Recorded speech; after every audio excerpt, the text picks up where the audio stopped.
bienvenidos a nuestro 7º capítulo del podcast Café de las 5. Hoy vamos a desglosar esos conceptos que muchas veces escuchamos, incluso a diario, en plantas, en oficinas, pero que a veces confundimos. ¿Qué son los accidentes, los incidentes y las enfermedades profesionales? Hoy vamos a entender qué son, pero también vamos a saber cómo actuar legalmente en Ecuador para proteger lo más valioso que tiene cada empresa, o sea, su gente. Vamos a ver lo que pudo ser y lo que no fue. Entonces, comenzaremos hablando sobre el incidente laboral. Recordemos que a veces, al no conocer sobre ese tema, podemos ver incluso que una persona se tropieza pero no llega a caerse, que una herramienta en una construcción se cae pero no golpea a nadie. A eso es justamente lo que llamamos el incidente o el aviso. Es decir, que es la oportunidad de oro para prevenir antes de lamentar. Hoy nos acompaña nuestra ingeniera industrial, Caridad Ortiz. ¿Quién nos va a ayudar, Cari? Nos vas a ayudar ahora respondiendo exactamente qué son los incidentes y qué tipos de incidentes tenemos también. Ya. Bueno, primeramente, buenas tardes a todos, bienvenidos a nuestro episodio. Respondiendo a su pregunta, un incidente, su definición técnica se podría decir, se refiere que es un suceso en el curso del trabajo que tuvo un potencial de ser un accidente, pero que no causó ni lesiones ni daños materiales graves. También se podría, la clasificación como, respondiendo a su pregunta, se clasifica en actos de inseguro, que hace referencia a los comportamientos que tiene el trabajador que aumentan el riesgo de sufrir un accidente. En este caso podría ser no usar el PP o pasar por un lugar que está húmedo y por ahí mismo pasa. Entonces eso es un acto. Pasar generalmente debajo de la escalera. Claro, eso es un acto. Aparte de la mala suerte. Claro. Aparte del fecho. Y la otra clasificación son las condiciones inseguras, que este hace referencia a las fallas que existen en el entorno o lugar y centro de trabajo o su puesto de trabajo. Un ejemplo muy claro sería un piso resbaladizo o una máquina que no tiene protección, que no da con la protección debida. Ok, entonces, si yo como trabajador sé que no debo pasar por debajo de la escalera, sé que debo utilizar mis equipos de protección y a pesar de que me han capacitado, he recibido los equipos de protección y no lo hago, estoy hablando de un acto inseguro. Y asimismo, si la empresa no gestiona la prevención de sus riesgos, estaríamos hablando de una condición insegura. Ok. Eso en cuanto al incidente, ¿no? Entonces recordemos que el incidente es un suceso que no genera lesión, ¿verdad? Ahora, hablando ya del accidente de trabajo, cuando en realidad pues este suceso ya puede producir un potencial daño, sí, es decir, que ya se materializa más bien el daño, es decir, que ya hubo una lesión, por más mínima o por más fatal que ésta sea, estaríamos hablando de un accidente de trabajo, ¿verdad, ingeniero?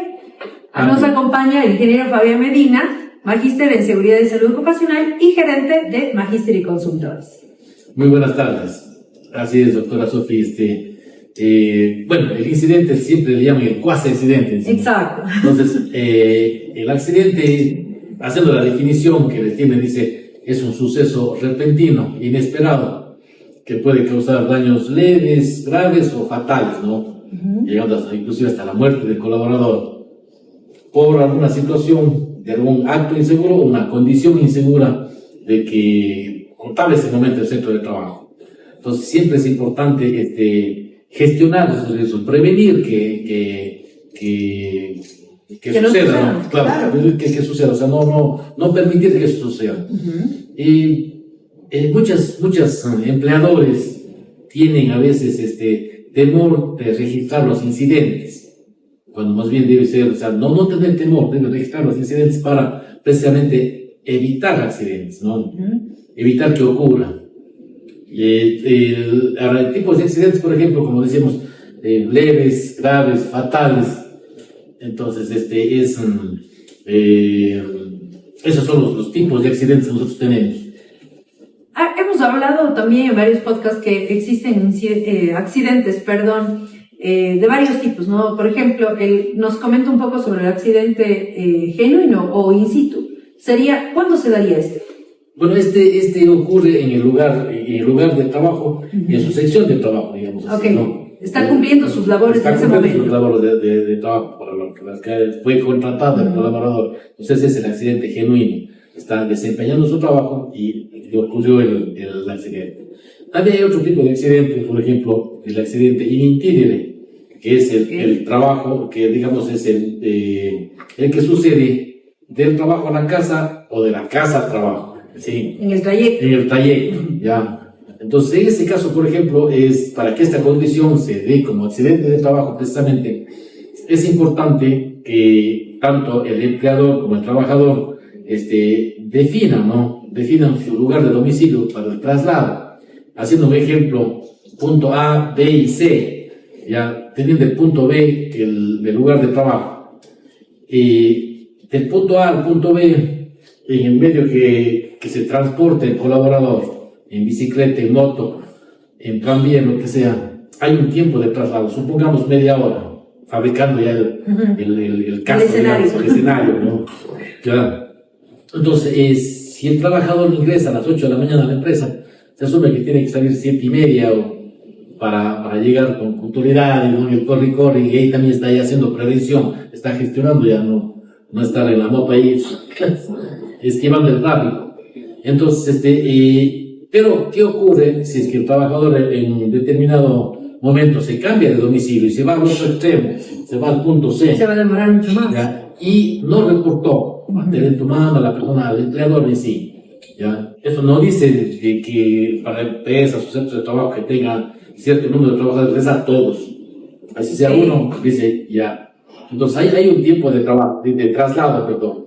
Entonces, si no reportó que ya está viviendo en el punto C y tiene el accidente, entonces va a haber un problema porque no va a cuadrar. Claro, va a haber incongruencia en la ruta habitual del trabajador. Claro, en la ruta habitual del trabajador. Inclusive cuando sucede, llega el suceso, se produce fuera de la ruta, así sea dentro del tiempo, pero está fuera de la ruta, ¿ya? Entonces, tampoco califica. Hay situaciones que, claro, que por diferentes motivos se tendrá que desviar de la ruta y eso será debidamente comprobado, lógicamente, en la investigación del accidente. Pero si salió y se fue por otro lado, se fue a recoger al hijo, a ver a la mamá por un lado, y en ese momento sucedió el accidente. ¿Cómo es que estaba? Él se iba del punto B, tenía que irse al A, pero se fue a un punto D, y está dentro de la media hora, pero el punto D ya no está en esa... Va a comprar el pan para el desayuno. Entonces está en otro punto, entonces también ya no se considera un accidente de trabajo. Entonces eso es importante que se tenga claro los conceptos, ¿cierto? En cuanto a los tipos de accidentes de trabajo. Y también se considera accidente de trabajo a veces por comisión, ¿no? Por orden del empleador. Entonces, una persona está trabajando, le designan, dice, dame viviendo, dame retirando esto, dame dejando esto, Claro. ya. Pero, y sucede el accidente, entonces está por órdenes del empleador, pues está en una comisión, cumpliendo una orden y sucedió el accidente, ¿cierto? También es importante que se sepa si el trabajador es contratado, digamos, el horario normal de lunes a viernes, de 8 a 12, de 2 a 6, pero por alguna situación, un acuerdo entre los dos, tienen que salir con alguna producción, con alguna situación que se colaboran el día sábado, en la mañana o en la tarde, o sea, colaboran en eso. Hay el acuerdo con el empleador, pues, y sucede un accidente, también se califica como accidente de trabajo. Porque esta orden es del empleador.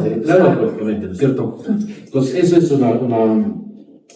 se debe tener más claro el panorama y el momento que sucede un accidente, para el reporte al IES, hay que entregar una información clara y precisa, ¿no? Y una información verdadera para no entregar una información más, para que no se complique tanto el trámite, ¿no? Aparte de lo que ya es mismo tedioso el asunto. Fabi, ¿y cómo reportamos un accidente de trabajo? Bueno, el accidente de trabajo es sencillo, no tiene que preocuparse, tengo que hacer fila, con quién tengo que hablar, no. Simplemente es a través ya del portal, ¿no?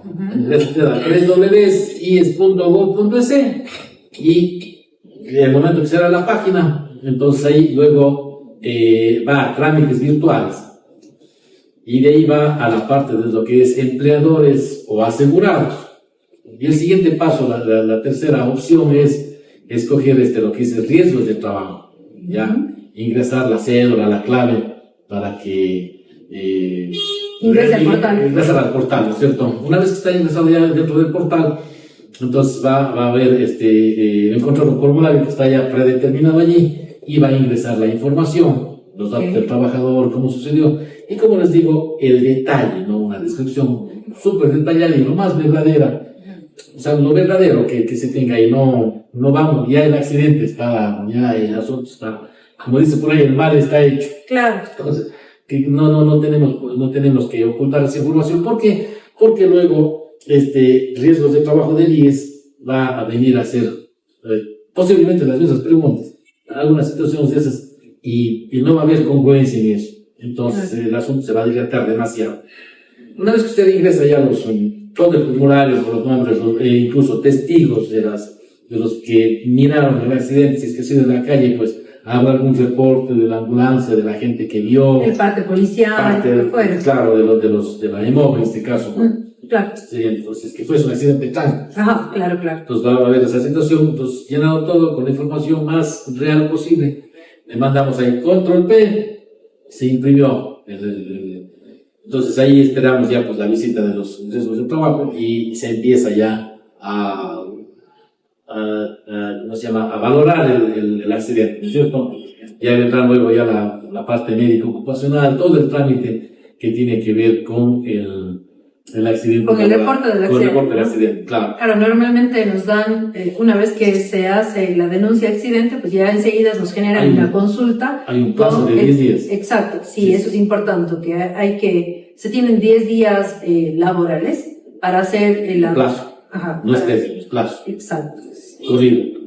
Para hacer, en este caso, pues, la denuncia del accidente de trabajo, y nos generarán ya, dada la denuncia en el portal como tal, nos generan la consulta con el médico de riesgos para la evaluación de la condición de salud. Ahora, Cari, si hablamos de incidente, el incidente laboral, ¿lo debemos reportar igual? ¿Lo debemos reportar en el IES? ¿O hacemos algo interno? Cuéntame un poco, ¿cómo sería en ese caso? Claro, en este caso no es igual a un accidente, ya que no se reporta en la plataforma ni en el portal del IES. Esta es una cuestión más de un registro interno que se debería seguir dentro de la empresa. En este caso, lo más común que se puede hacer es llenar el formulario de registro o de reporte de incidente, que comúnmente lo brinda el técnico de seguridad o responsable de seguridad dentro de la empresa. Lo siguiente, que es el trabajador o supervisor, llena directamente describiendo qué pasó, cuál fue el incidente, como en este caso se dice casi accidente. En paso 3 se podría decir que el área de seguridad realiza la investigación, la causa de esto usando métodos muy comunes, por ejemplo el árbol de causas o el de Ishikawa, que es una herramienta muy importante al momento de realizar de ver cuáles son las causas del incidente. Y también se deben establecer medidas correctivas para evitar que este accidente se convierta en un incidente el día de mañana, por decirlo así.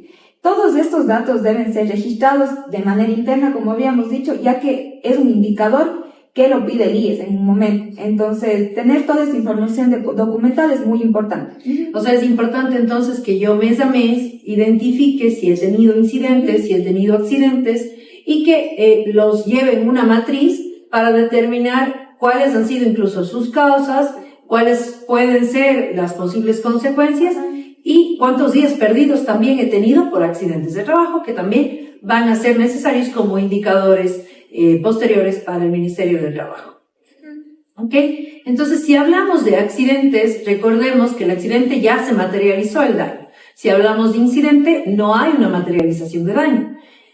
Hasta aquí hemos llegado a la primera parte de nuestro podcast, ¿sí? Y vamos a dar a continuación un poquito de una pequeña explicación de lo que es la enfermedad profesional, que a diferencia del accidente de trabajo, pues la enfermedad profesional es silenciosa.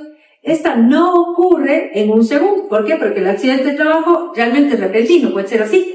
Puede ser que en ese momento se cayó la escalera, en ese momento la herramienta me golpeó, me quedé atrapado los dedos, por ejemplo, en alguna maquinaria, y el accidente pues se da de forma repentina. Sin embargo, las enfermedades profesionales se van construyendo con el tiempo y se deben a la exposición continua, prolongada a diversos factores de riesgo en mi puesto de trabajo, ¿sí? Más o menos, Cari, sería como que la continuación de nuestro podcast, hablar un poco, en este caso, de las enfermedades profesionales. Bueno, entonces, tocando el tema, yo quisiera hacerle la pregunta para iniciar esta parte del podcast. ¿Qué es una enfermedad profesional y cuáles son los criterios que se toman en cuenta en el Ecuador? Ok, como habíamos mencionado, las enfermedades profesionales son afecciones crónicas que son causadas por el ejercicio de la profesión o del trabajo. Aquí no importa si es que eres profesional, si es que eres artesano, si es que más bien tienes alguna ocupación. Se da en cualquier puesto de trabajo al que estés expuesto a riesgos, ¿sí? Nosotros evaluamos 5 criterios claves. El primero es el criterio clínico, en el que identificamos la presencia de signos y síntomas, ¿sí?, que nos llevarán a construir un diagnóstico. Luego viene el criterio ocupacional, en el que se identifica si existe una relación causa-efecto entre lo que el trabajador hace, los factores de riesgo a los que está expuesto, y pues la enfermedad. Podríamos poner el caso simple de un síndrome del túnel carpiano, de una persona que es digitadora o contadora, que en realidad en su puesto de trabajo pues tienen muchos ciclos de movimientos repetitivos, ¿no? Pasan tecleando todo el rato, y esto de aquí, si no se gestionan los riesgos, si no existe un buen programa de prevención de riesgos ergonómicos, pausas activas, bienestar, lo que voy a hacer es una sobreexigencia, una sobrecarga, pues, en la articulación, en los nervios, en los ligamentos, en los tendones, y puedo llevar a tener, en este caso, la enfermedad. Una vez que yo tengo ese diagnóstico, yo voy a evaluar el siguiente criterio, que es el higiénico epidemiológico, en el que yo voy a determinar si en ese mismo puesto, dentro de la misma empresa, o en empresas semejantes con ese mismo puesto, en este caso, por ejemplo, la contadora, si han presentado ya las mismas sintomatologías o las mismas enfermedades, como el síndrome del túnel carpiano que hablamos. Y el último criterio es el criterio médico-legal, en el que nosotros nos basamos en la lista. Primero teníamos solamente la lista de la OIT, en el que se determina en este listado cuáles son las enfermedades profesionales que existen a nivel mundial. Sin embargo, hace un par de años ya se determinaron un listado ya por la Comisión Evaluadora, ya en nuestro país, que incluso subió el número de enfermedades profesionales. Entonces, si este síndrome del túnel carpiano consta dentro de estos listados, pues es considerada ya positivo este criterio médico-legal por presentarse en este listado. Una vez que nosotros tenemos estos 5 criterios, y obviamente me faltaba uno, que es el criterio de laboratorio o exámenes de gabinete, en el que nosotros vamos a pedir, habíamos hablado en podcasts anteriores, que es importante que se evalúe la condición de salud de acuerdo a la exposición a la que el trabajador está pues en su día a día, en su puesto de trabajo. Entonces, en este caso, por ejemplo, de la contadora que estamos hablando, podemos solicitar ecografías de manos, sí, especialmente de la mano dominante, y pues determinar, o de la mano en el que ese momento tenga la patología, y determinar si existe o no pues tenosinovitis, síndrome del túnel carpiano, si hay alguna inflamación, ¿no? Entonces, es importante que nosotros tengamos claro esto, que si hay o no hay positividad para que se cumplan los 5 criterios. En algún momento, en otro podcast, también hablamos de la importancia de realizar exámenes de ingreso y exámenes periódicos basados específicamente en los riesgos a los que ese trabajador está expuesto. ¿Por qué? Porque si es que yo ya conozco de una patología, la misma contadora resulta que trabajaba en una empresa X en la que ya presentó sintomatología e incluso tuvo rehabilitación, o más aún, se tuvo que operar ya por síndrome del túnel carpiano. Entonces, ya queda a discreción del médico ocupacional la aptitud de esa persona para ese puesto de trabajo. ¿Por qué? Porque obviamente como empresa nosotros tenemos que pensar también que al aceptarle a ese trabajador bajo las condiciones de salud que ya dispone, pues podríamos incurrir también en otra enfermedad, o que en este caso el síndrome del túnel carpiano muchas veces incluso se vuelve a presentar, y más bien podríamos hacerle daño a ese trabajador. Entonces es importante que nosotros evaluemos cómo está el trabajador antes de ingresar, ¿sí? Y durante, ¿para qué? Para tomar las medidas correctivas, si es que ya es durante especialmente, tomar las medidas correctivas, poner más ciclos de pausas activas, hacer cambio de actividades, cambios de puesto de trabajo, dependiendo de lo que se necesite para evitar llegar a una enfermedad profesional grave. Ya, verá, a veces es común escuchar que son sospechas de enfermedades, pero que no sea una certeza que sea una enfermedad profesional. Entonces, aquí entra la fase, se podría decir, de investigación profunda en este caso, la enfermedad. Y quisiera hacerle la pregunta que si hay algún diagnóstico de presunción, ¿qué pasos se deberían seguir? Bueno, lo principal es, pues, en este caso, realizar el diagnóstico médico inicial, ¿sí? Se va a generar, una vez que ya tenemos el diagnóstico, por ejemplo, en el mismo síndrome del túnel carpiano, pues se va a notificar al empleador, una vez que conozca, deberá dar la oportunidad de realizar una investigación profunda para identificar si estos criterios que habíamos mencionado se están cumpliendo, ¿sí? Y una vez que ya tengamos la investigación, pues haremos la denuncia en este caso o la notificación, ¿sí? A riesgos del trabajo. A su vez, también generaremos la implementación de medidas preventivas para evitar que este caso se agudice y para evitar que existan casos nuevos iguales, ¿no? Para evitar justamente el criterio que habíamos hablado, el higiénico epidemiológico. Entonces, es muy, muy importante que tengamos una investigación adecuada, que se cumplan, incluso que si se requieren hacer más exámenes, pues se los haga para determinar si existe o no enfermedad profesional. Ya. En este caso, o sea, esto recaería sobre la empresa porque debe realizar los exámenes, entonces sería una responsabilidad de la seguridad que sea compartida, pero también. Claro. Entonces, o sea, pero porque la ley otorga una herramienta a la que puede permitir que todos estén protegidos, que nadie sea como que, o sea, no decida guardar silencio, ni la empresa ni el trabajador. Entonces, ¿qué pasa si no se reporta y quién más puede hacer la denuncia en este caso? A ver, en cuanto a los accidentes de trabajo y enfermedades profesionales, en realidad la empresa, si no reporta, incurre en una responsabilidad patronal, o sea, ya de por sí está con multa, ¿cierto? Pero no solo la empresa es la que puede hacer el reporte, de hecho lo puede hacer el trabajador, sus familiares o algún tercero en dependencia de la condición de salud del trabajador. Es decir, un trabajador que quedó, inconsciente, por ejemplo, y se ve que la empresa no está generando el reporte del accidente, en este caso, o incapacitado para poder hacer el reporte, lo puede hacer el familiar o un tercero.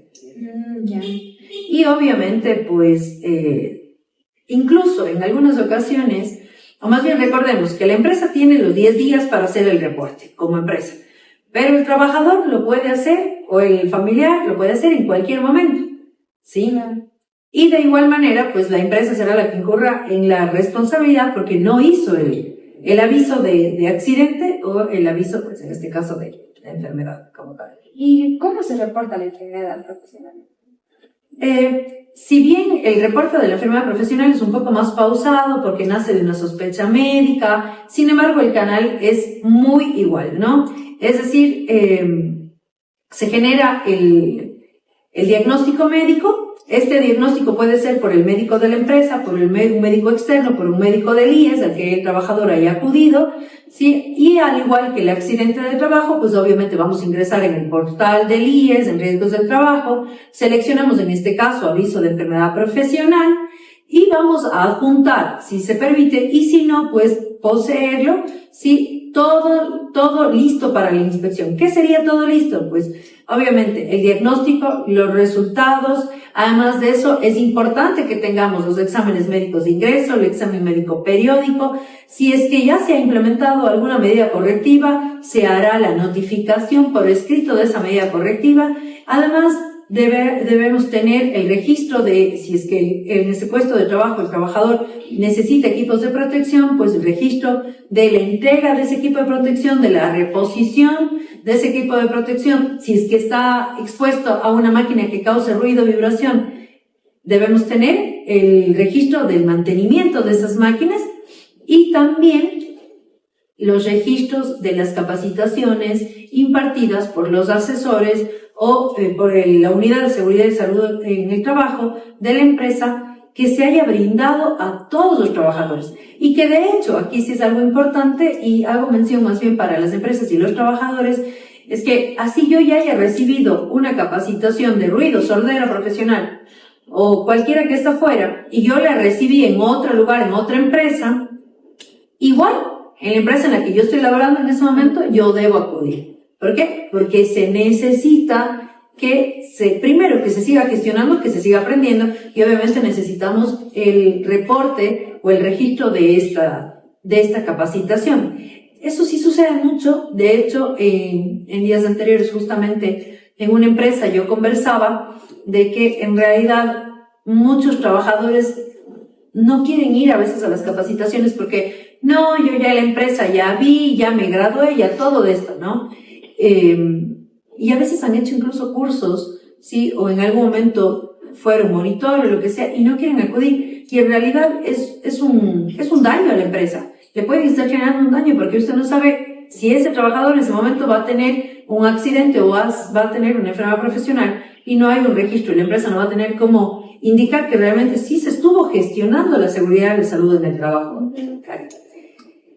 Y después, pues, el IES agenda una cita para que el trabajador sea evaluado, como habíamos mencionado antes, por el médico de riesgos del trabajo y pues incluso el médico de riesgos enviará a los especialistas del IES para una evaluación completa y obviamente después de esto se evaluará por la comisión para identificar si es que es o no es una enfermedad profesional. Ya. Entonces se podría decir que lo más importante al momento de hacer una denuncia sería tener toda la información documentada, o sea, guardar todos los registros, los exámenes, para que si en este caso es una enfermedad profesional o un accidente sea tomado en cuenta de una manera correcta, por decirlo así. Y además de eso, para que estén protegidos tanto trabajadores cuanto empleadores, ¿no? Es necesario que la gestión sea integral. Una vez más, la gestión no solamente es hacer el plan, si son empresas de menos de 10, no es hacer el reglamento si son empresas más de 10, y no es solamente hacer un examen una vez al año o un examen una vez que ingresa y una vez que sale, nada más.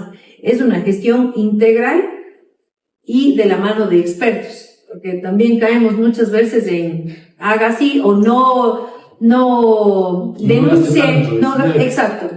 A veces lo barato sale caro. Entonces, mejor hacer. Por favor, presentamos un escrito y ya, ¿quiénes dicen expertos? Digamos, una cuestión, un paréntesis, interrumpo ahí. Esta cuestión de la gestión, ya desde el lado del empleador, en cambio, hay, siempre se dice las dos palabras, papelito salva. Exacto. Papelito salva. Entonces, por más que le haya entregado los mejores equipos de protección personal de las marcas más reconocidas a nivel mundial y el trabajador lo esté luciendo allí, pero si no tiene la firma, no tiene firmado, se entregó los equipos de protección con fecha, no tiene el momento de la investigación del accidente, dice, deme esto, deme lo otro, no tiene los documentos, entonces muy difícilmente se va a salvar. Por eso es papelito salva. Recibió la charla de inducción, sí, claro, le dimos ahí. Y el trabajador también, los compañeros le juran y le recuran que sí recibieron, pero a ver, ¿dónde está?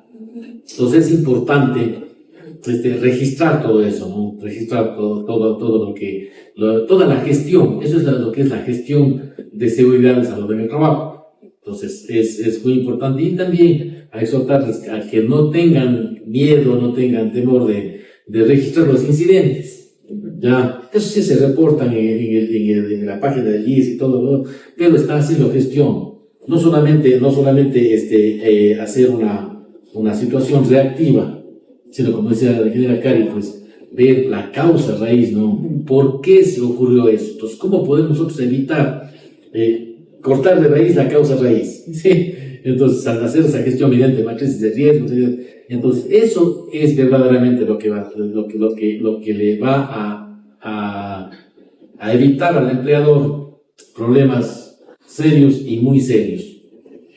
Así es, yo agradezco a todos ustedes por habernos visto una vez más en nuestro Café de las 5.